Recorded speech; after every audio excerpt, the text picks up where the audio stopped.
What's going on, folks? Today in Stu's Garage, we're going to be tackling something I've had for a little while, and we're going to be taking a break from the whole suspension and transmission upgrades.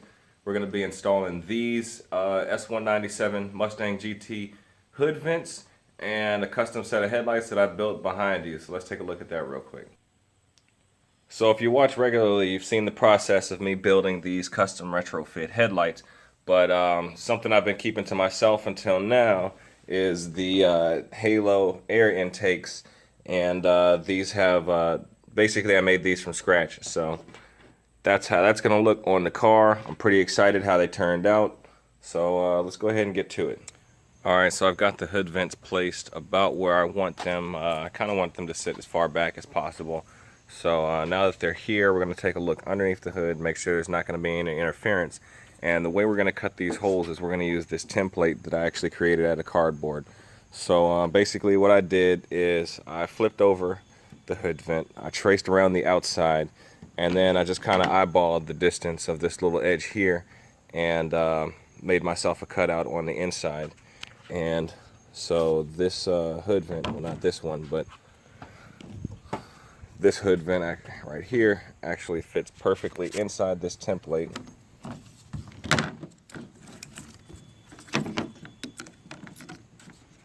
And so with that, we're going to be able to use this template on both sides because, you know, for this side we do this, and then for the other side we'll just flip it over. And that template is actually going to show us exactly how the hood vent is going to sit, and it's going to allow us to know exactly where we can cut. Alright, so looking under the hood, it looks like I'm going to be making pretty good contact with this hood bracing under here. Actually not really too worried about it because we still do have all of this bracing around the center. Not too happy about it. It's not going to be ideal, but I'm just going to go ahead and do it anyway. So I think what I'm just going to do is leave this covering on just to catch any junk from landing on top of the motor or anything like that, and I'm just going to go ahead and cut it anyway.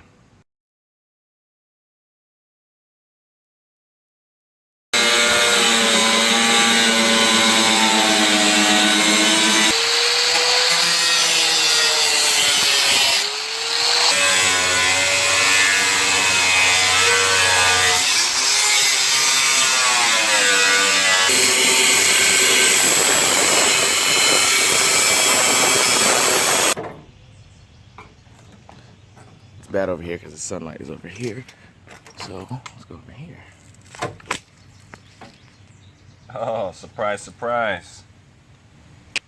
Alright, so when I first pulled this piece off, I was pretty discouraged, but it looks like all I'm really going to need to do is just cut out this raised portion right here, because the vent is actually going to sit inside of there, and none of this stuff is going to matter.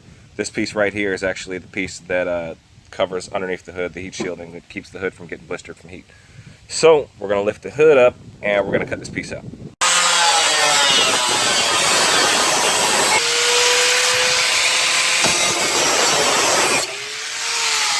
Alright, check it out. The fit is lovely. So it's not even secured down. It's fitting in nice and flush.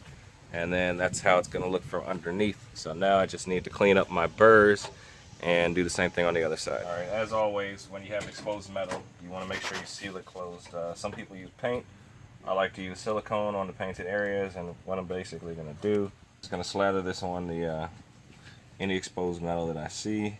Try to keep it neat because I don't have a whole lot of margin that I'm working with here. Alright, so what you see here is an attempt for me to try and seal off this area from extra water just going in there and sitting. I'll probably come back at a later time before the car actually hits the road and fill these gaps behind there with the expanding foam, the same stuff that I used on the rear fenders. I'm not going to seal this vent on today just because I have to think about how I'm actually going to seal that on there. I have a couple of ideas, but there's no need for it to really be sealed on right now, so I'm just going to wait on that. Alright, next we're going to replace my crusty headlights with the new ones. The headlights come out pretty easily. There's 3 screws, but if you're lucky you only have 2. So as you can see, there's one here that I've already started. There's one here, and then there's one below it, which I do not have. So we're going to pop those screws out on each side, and the headlight will come right out.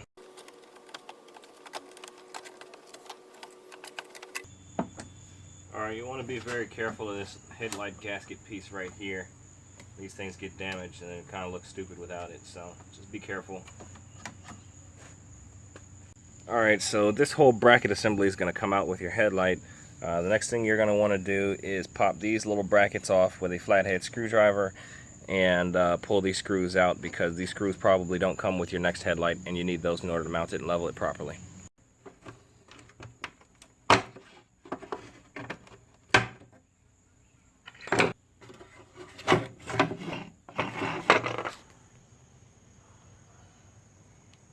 Alright folks, the facelift of the Fox is almost complete. I've got one more surprise that I want to show you guys, but you're going to have to wait to see what that is. But as you can see, the headlight ducts look awesome.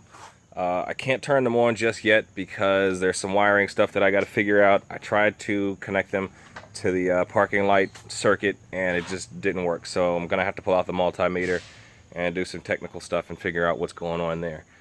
The hood vents are not secured down yet, but I'm going to do that later. You don't need to see that process, but I'm keeping them off just for now. But yeah, I'm very satisfied with the way this stuff looks, and you've seen this here first, folks. Hope you liked it, and hope it gives you some ideas for yours. See you guys next time.